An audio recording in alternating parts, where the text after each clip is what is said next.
সত্যের পিছনে আরো একটি সত্য। প্রতিদিনের দুর্ঘটনার পেছনে লুকিয়ে থাকে ছোট্ট একটি গল্প। হ্যাঁ, কিছুদিন আগে রীতিমতো ফেসবুকে তোলপাড় ভাইরাল ছিল, একটা মেয়ে তার বাবাকে দুনিয়া থেকে শেষ করে ফেলেছে। মেয়েটার দাবি তার বাবা তার সাথে প্রতিনিয়ত ওই ধরনের অবৈধ কাজকর্ম করত। সে আশায় ছিল তাকে কবে তার বাবার কাছ থেকে উদ্ধার করবে, কিন্তু না, সেটা হলো না। যার কারণে সে নিজেই শেষমেশ ডিসিশন নিয়ে নিল নিজের বাবাকে নিজে দুনিয়া থেকে শেষ করে ফেলবে। আমরা এই ঘটনাটা দেখার পরে, মেয়ের কথাগুলো শোনার পরে, আমাদের এই পৃথিবীতে কয়জন মেয়ে আছে যে এতটা সাহসী? আসলে আমরা যখন এই ঘটনাটা মেয়েটার মুখ থেকে শুনি তখন কিন্তু সবাই অবাক হয়ে গেছি। তবে এখন বিষয়টা পুরোই উল্টো। আসল ঘটনা হচ্ছে, মেয়েটার সাথে বাবা কখনোই এরকম কাজকর্ম করেনি।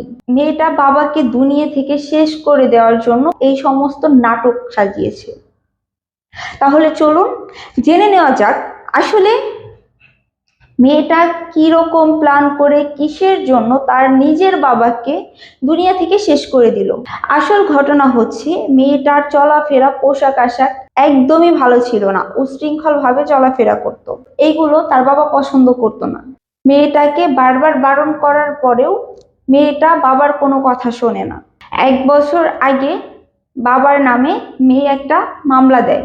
তারপরে মামলাটা মিথ্যা প্রমাণিত হওয়ায় সসম্মানে উনি জেল থেকে বের হয়ে আসেন। এসে তারপরেও মেয়েকে অনেক বোঝায় যে এইভাবে চলাফেরা করো না, এরকম উশৃঙ্খল পোশাক আশাক করো না, কিন্তু কে শোনে কার কথা? মেয়ে বাবার কোনো কথাই শোনে না। কিছুদিন পর মেয়ে হঠাৎ করে তার দুজন বান্ধবীকে বাসায় নিয়ে আসে। বাসায় আনার পরে বাবা মেয়েকে কিছুই বলেনি। ভেবেছিলেন আমার মেয়ের বান্ধবী থাক, আমার বাসায় থাক, কোনো সমস্যা নেই।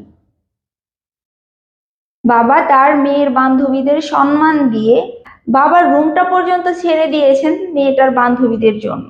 এখানে বাবা ভেবেছিলেন আমি যদি রুমে গিয়ে শুই আর আমার মেয়ের বান্ধবী যদি ডাইনিং এ হয়, তাহলে বিষয়টা তো লজ্জাজনক। মেয়ের বান্ধবীদের যথেষ্ট পরিমাণে সম্মান দিয়ে সে তার নিজের রুম ছেড়ে দেয় মেয়ের বান্ধবীদের থাকার জন্য। কিন্তু হঠাৎ করে দেখতে পারলেন যে তার মেয়ের দুই বান্ধবী তারাও সেম অশ্লীল ভাবে চলাফেরা করে, অশ্লীল পোশাক আশাক পরে, এমনকি মাদক আসক্ত ছিলেন, নেশাপানির মধ্যে জড়িত ছিলেন। এই বিষয়গুলো যখন মেয়েটার বাবা দেখে তখন খুব কষ্ট পায়।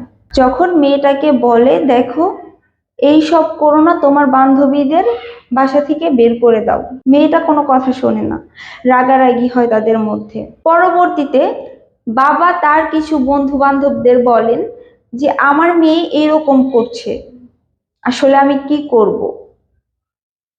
আমার মেয়েটাকে এত চেষ্টা করছি ভালো করার জন্য, আমার মেয়ে আমার কোনো কথাই শুনছে না। ও হ্যাঁ, বাবা মেয়েকে খুব ভালোবাসতেন।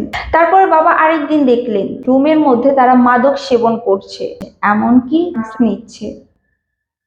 এগুলো দেখার পরে বাবা মনে অনেক কষ্ট পায়।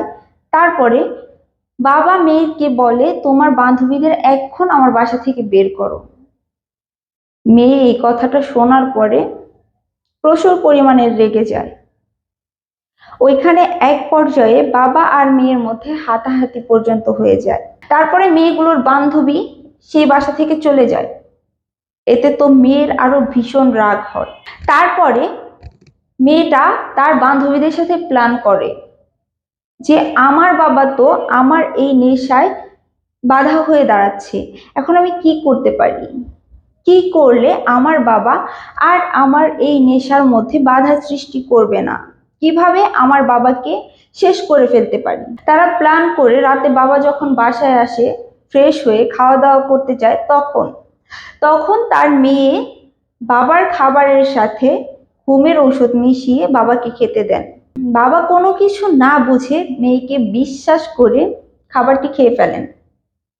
অতঃপর বাবা ঘুমিয়ে পড়েন। তারপর রাত 4টার সময় মেয়েটা বাবার রুমে ঢুকে, ঠিক তখনই তার বাবাকে সে আঘাত করে দুনিয়া থেকে শেষ করে দেন। আর সে এমন গল্প সাজায়, এমন নাটক সাজায়, ভিডিওর মাধ্যমে সেটা ভাইরাল করে দেয়। আর আমরা সবাই মেয়েটার সাজানো নাটক দেখে সবাই তাকে রেসপেক্ট করছি। আসলে আমরা যে ঘটনাগুলো দেখি না, সবকিছু সবসময় সত্যি হয় না। আমরা যে ঘটনাগুলো দেখে থাকি তার পিছনেও লুকিয়ে থাকে কোনো না কোনো সত্য।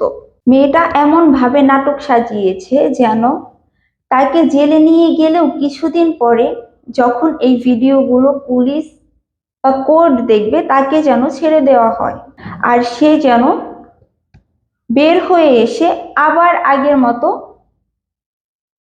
মাদক সেবন করতে পারে, অশ্লীলভাবে চলাফেরা করতে পারে।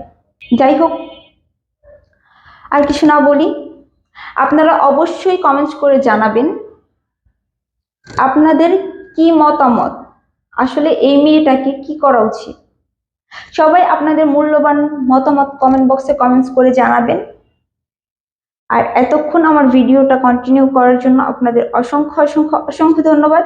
সবাই ভালো থাকবেন, সুস্থ থাকবেন, দেখা হচ্ছে নেক্সট ভিডিওতে। আল্লাহ হাফেজ।